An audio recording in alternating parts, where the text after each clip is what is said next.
अगर आप अपने आसपास सही से नजर घुमाकर देखोगे तो टाटा कंपनी के प्रोडक्ट से शायद ही नजर चुरा पाओगे। अपने घर की बात करो तो टाटा सॉल्ट, टाटा टी, टाटा संपन्न के बहुत सारे food products, Tata coffee etcetera. घर बनाने की बात करो तो टाटा स्टील, टाटा का सीमेंट भी आता है शुद्ध ब्रांड के नाम से। कपड़ों की बात करो तो वेस्ट साइड और जूडियो टाटा कंपनी के ब्रांड है। टाटा की ज्वेलरी तनिष्क नाम से आती है। टाटा का होटल चेन है जिसको बोलते हैं ताज होटल, 5 स्टार होटल की कैटेगरी। सड़क की बात करो तो कार, बस और ट्रक के ब्रांड्स टाटा के हैं। टाटा की बिजनेस हिस्ट्री बहुत बड़ी रही है। टाटा ग्रुप एक multinational conglomerate group of companies है जिसका हेडक्वार्टर मुंबई में है। Has pioneered multiple industries in India and remains a market leader in most of them. It was Tatas who introduced a number of firsts. The first leave with pay. I would prefer to live with the knowledge I have of upholding the values that we have and that we've tried to uphold through these years, rather than say that I've grown at 3 times the rate that we have. Tata group 1868 में establish हुआ था and ये Indian subcontinent का largest conglomerate है। Conglomerate का मतलब एक ऐसी कंपनी होता है जो अलग अलग कैटेगरी के प्रोडक्ट्स बनाती है। Currently Tata group 150 plus countries में अपनी प्रोडक्ट्स और सर्विसेज प्रोवाइड कर रहा है and you will be surprise to know that कि टाटा ग्रुप अपना 67% रेवेन्यू इंडिया के बाहर से जनरेट करता है। करंटली बात करूं तो टाटा ग्रुप के अंदर 100 से भी ज्यादा सब्सिडियरी कंपनीज है और 29 publicly listed companies Tata group के अंडर आती है, जिसकी मार्केट कैपिटलाइजेशन की वैल्यू अगर मैं आपको बताऊं तो $300 बिलियन से भी ज्यादा है। देश की इकोनॉमिक ग्रोथ बढ़ाने के लिए इंडिया के जीडीपी में कंट्रीब्यूशन के साथ साथ टाटा का एम्प्लॉयमेंट प्रोवाइड करने में भी बहुत बड़ा योगदान है। अगर 2021 के डेटा के हिसाब से बात करें तो एम्प्लॉयर की लिस्ट में टाटा इंडिया में चौथे नंबर पर आता है। नंबर 1 पे इंडियन आर्म फोर्सेस जिसमें 14 लाख लोग काम करते हैं। इंडियन रेलवे नंबर 2 पर जहां पर 12,54,000 लोग काम करते हैं। थर्ड नंबर पे पैरामिलिट्री फोर्सेस ऑफ इंडिया जहां पर 10,65,000 लोग काम करते हैं और चौथे पे टाटा ग्रुप जिसके अंदर 9,35,000 लोग काम करते हैं। एक बहुत इंटरेस्टिंग फैक्ट है जो आप जानोगे तो आपको भी शायद अचंभा फील हो। 2018 के डेटा की बात करें तो इंडिया की गवर्नमेंट ने जितना भी टोटल टैक्स कलेक्ट किया था उसका 2.24% टाटा ग्रुप के द्वारा दिया गया था। अगर टाटा फैमिली की बिजनेस हिस्ट्री को समराइज करूं तो शुरुआत में नुसरवान जी टाटा के द्वारा कॉटन एक्सपोर्ट का बिजनेस स्टार्ट किया गया। उसके अंदर उन्होंने अपने बेटे जमशेद जी टाटा को इन्वॉल्व किया और धीरे धीरे कॉटन की मैन्युफैक्चरिंग भी स्टार्ट कर दी।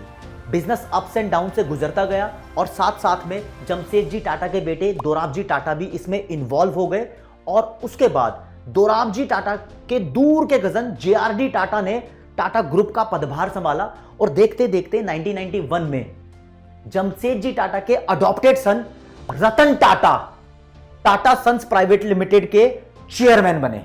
लेकिन आप यह बात जानकर जरूर हैरान रह जाओगे कि टाटा ग्रुप्स जो 6 दशकों से भी ज्यादा तक इंडिया का लार्जेस्ट बिजनेस एम्पायर रहा है, उसके farmer chairperson, one of the most respected industrialist not just in India but globally, जिनका नाम है रतन टाटा, उनकी नेट वेल्थ सिर्फ 3500 करोड़ रुपए है।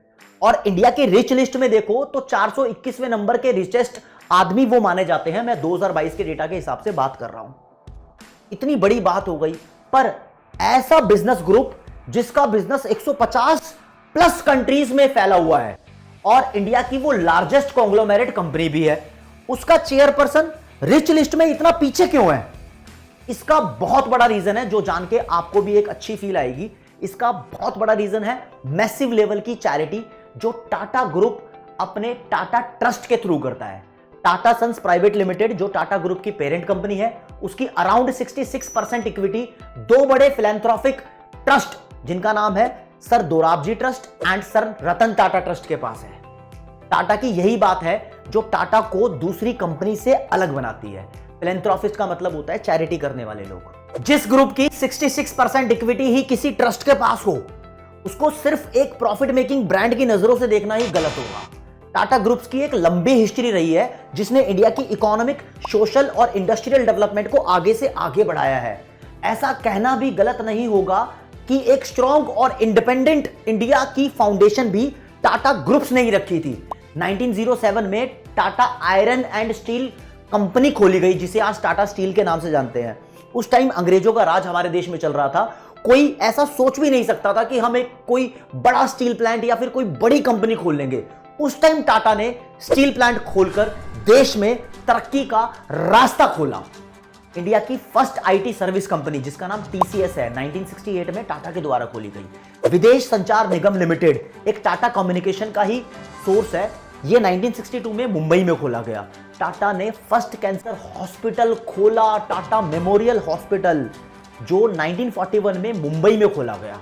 और बहुत सारे एग्जांपल्स हैं जो ये साबित करते हैं कि टाटा ने अपने देश का नाम बड़ा किया, देश की नीड्स को पूरा किया और देश को मजबूती प्रदान की और देश में नेशनलिज्म को बढ़ावा दिया। ये इंटरेस्टिंग स्टोरी आपको जरूर पता होनी चाहिए कि टाटा फैमिली में बिजनेस करने की शुरुआत नूसरवान टाटा के द्वारा कॉटन के एक्सपोर्ट से की गई थी। 1822 में नूसरवान टाटा का जन्म गुजरात में हुआ। इनकी फैमिली पर्शिया से इंडिया एक रिफ्यूजी की तरह शिफ्ट हुई थी। इनके बेटे जमशेदजी टाटा, जिनका जन्म 1839 में हुआ, इन्होंने नूसरवान टाटा के बिजनेस को धीरे धीरे आगे बढ़ाया। 1858 में जमशेदजी टाटा मुंबई के एल्फाइंस्टन कॉलेज से ग्रेजुएट हुए और 1870 में मात्र 21,000 रुपए में उन्होंने एक ट्रेडिंग कंपनी खोली। इसके बाद उन्होंने चिंचपोकली, जो कि साउथ मुंबई में एक जगह है, में एक बैंकरप्ट ऑयल मिल खरीद ली और उस ऑयल मिल को उन्होंने एक कॉटन मिल में कन्वर्ट कर दिया और जो बाद में उन्होंने प्रॉफिट में बेची। कितने बाद में?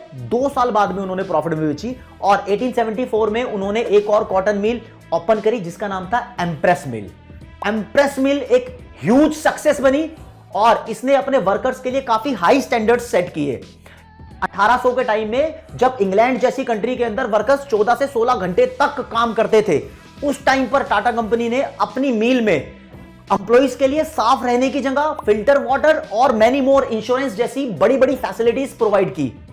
जमशेदजी टाटा के जिंदगी में 4 गोल्स थे। वो चाहते थे कि ये 4 गोल्स मेरे अचीव हो जाए, कुछ भी हो जाए, ये 4 सपने मैंने देखे हैं, ये मेरे पूरे हो जाए।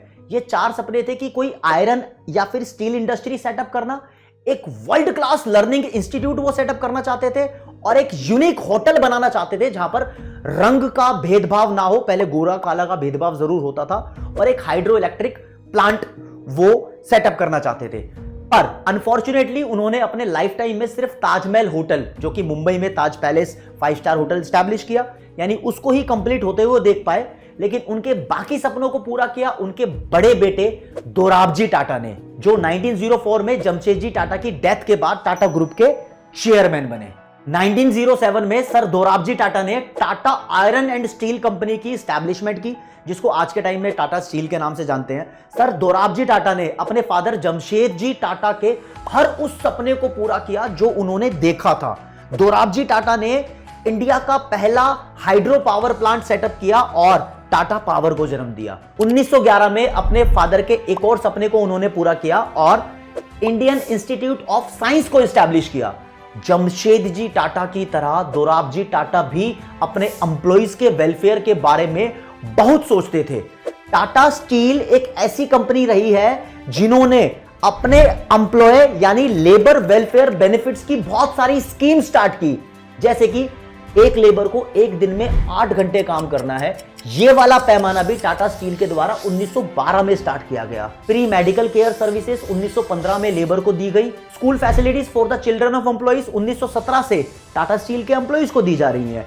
पेड टाइम ऑफ की स्कीम 1920 से एम्प्लॉइज को टाटा स्टील के द्वारा दी जा रही है और प्रोविडेंट फंड, एक्सीडेंट कॉम्पनसेशन भी 1920 में स्टार्ट किया गया। वोकेशनल ट्रेनिंग जैसी सर्विसेज, यानी काम करते करते काम को सीखने जैसी सर्विसेज 1921 से टाटा स्टील के द्वारा स्टार्ट की गई और मैटरनिटी बेनिफिट्स 1928 से स्टार्ट किए गए और प्रॉफिट शेयरिंग बोनसेस जो होते हैं 1934 से और रिटायरमेंट ग्रेचुइटी बेनिफिट्स जैसी बेनिफिशियल वेलफेयर सर्विसेज जो एम्प्लॉइज को प्रोवाइड की जाती है वो 1937 से स्टार्ट की गई। 1920 में दोराबजी टाटा इंडियन ओलंपिक्स के प्रेसिडेंट बने और 1924 में उन्होंने इंडियन ओलंपिक्स जो कि पेरिस में हो रहे थे उसमें पार्टिसिपेट करने के लिए फाइनेंस भी किया। अपनी वाइफ की डेथ के बाद दोराबजी ने लेडी मेमोरियल ट्रस्ट में इन्वेस्ट किया, जिससे वो ब्लड के अंदर होने वाली डिसीज पे रिसर्च करवाया करते थे। ऐसा कहा जाता है कि उन्होंने अपनी सारी वेल्थ इस ट्रस्ट में इन्वेस्ट कर दी थी और इस ट्रस्ट का नाम बदलकर बाद में सर दोराबजी ट्रस्ट रख दिया गया। 1938 में जेआरडी टाटा टाटा ग्रुप के चेयरमैन बने और इनकी चेयरमैनशिप के अंदर टाटा ग्रुप की एसेट वैल्यू 101 मिलियन डॉलर से बढ़कर 5 बिलियन डॉलर तक पहुंच गई। और जब ये टाटा ग्रुप के चेयरमैन बने थे तब टाटा ग्रुप के पास टोटल 14 एंटरप्राइजेस ही थे, लेकिन 1991 में इनके रिटायर होते होते टाटा ग्रुप के पास टोटल 95 एंटरप्राइज हो गए। और एक अमेजिंग बात आपको जानकर बहुत अच्छा लगेगा कि 1932 में हमारे प्यारे देश भारत की पहली एयरलाइन कंपनी टाटा ग्रुप के द्वारा ही खोली गई थी, जिसका नाम था टाटा एयर सर्विसेज और बाद में इसको टाटा एयरलाइंस कहने लगे। लेकिन देश के आजाद होने के बाद हमारे देश की सरकार ने टाटा एयरलाइंस को अपने कब्जे में ले लिया, यानी इसको नेशनलाइज कर दिया। और आज के टाइम का तुम फैक्ट देखोगे कि वही देश की सरकार के द्वारा नेशनलाइज की गई टाटा एयरलाइन आज टाटा के हाथ में फिर से है। एक्चुअली हुआ क्या, जब देश आजाद हुआ उसके बाद नई इंडस्ट्रियल पॉलिसी बनाई गई। टाटा एयरलाइन इंडस्ट्री का नाम बदलकर एयर इंडिया रखा हमारे देश की सरकार ने। और अब ये एयर इंडिया सरकार से नहीं संभली तो अब वो वापस टाटा की ओनरशिप में है, यानी सरकार ने उसको टाटा को बेच दिया। और टाटा यानी जेआरडी टाटा की ही विजनरी लीडरशिप के अंदर 1945 में टाटा मोटर्स इस्टेब्लिश हुई और आप जानते हो कि 1968 में टाटा कंसल्टेंसी सर्विसेज भी इस्टेब्लिश हुई। और आप देखोगे 1991 के बाद क्या हुआ। आफ्टर जेआरडी टाटा जब 1991 में रिटायर हुए तो टाटा ग्रुप के नए चेयरमैन बने रतन टाटा, जिनका जन्म बॉम्बे में 28 दिसंबर 1937 में हुआ था। Ratan Tata Cornell university college of architecture से ग्रेजुएटेड है with bachelors degree in architecture. 1991 में जेआरडी टाटा के बाद रतन टाटा टाटा ग्रुप्स के चेयरपर्सन बने। इनिशियली रतन टाटा को वेरियस सब्सिडियरीज हेड से रेजिस्टेंस मिली, पर अल्टीमेटली उन्हें टाटा चेयरपर्सन की तरह एक्सेप्ट कर लिया गया। उनकी लीडरशिप में टाटा ग्रुप के अंदर बहुत सिग्निफिकेंट ट्रांसफॉर्मेशन देखने को मिली, बहुत सारे एक्सपेंशन हुए, बहुत सारे एक्विजिशन हुए। एग्जांपल के तौर पे आपको बताऊं, सन 2000 में टाटा टी, जिसको आज के टाइम पर टाटा ग्लोबल बेवरेजेस के नाम पे जानते हैं, इसने टेटले टी को एक्वायर कर लिया और एक लैंडमार्क डील की 2007 में जब टाटा स्टील ने कोरस ग्रुप को एक्वायर कर लिया। Corus group European steel maker, बहुत बड़ा यूरोपियन स्टील मेकर था, जिसको 12 बिलियन डॉलर में टाटा स्टील ने एक्वायर किया। 2008 में टाटा मोटर्स ने Jaguar land rover, 2 iconic British luxury car brands को फोर्ड से एक्वायर कर लिया।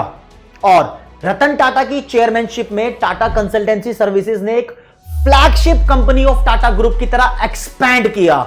यह बहुत बड़ी एक आईटी कंपनी बनकर सामने उभरी है। टाटा कंसल्टेंसी सर्विसेज का बहुत बड़े लेवल पर डाइवर्सिफिकेशन रतन टाटा की चेयरमैनशिप में ही हुआ।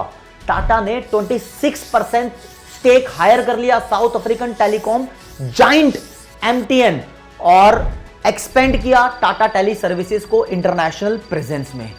और रतन टाटा की चेयरमैनशिप की इतनी बातें हो रही हैं तो टाटा ग्रुप ने एक्वायर किया लग्जरी होटल चेन्स को, जैसे कि मैं आपको नाम बताऊं द पियरे जो कि न्यूयॉर्क में है, और इससे टाटा का एक हॉस्पिटैलिटी सेक्टर भी डेवलप होने लगा।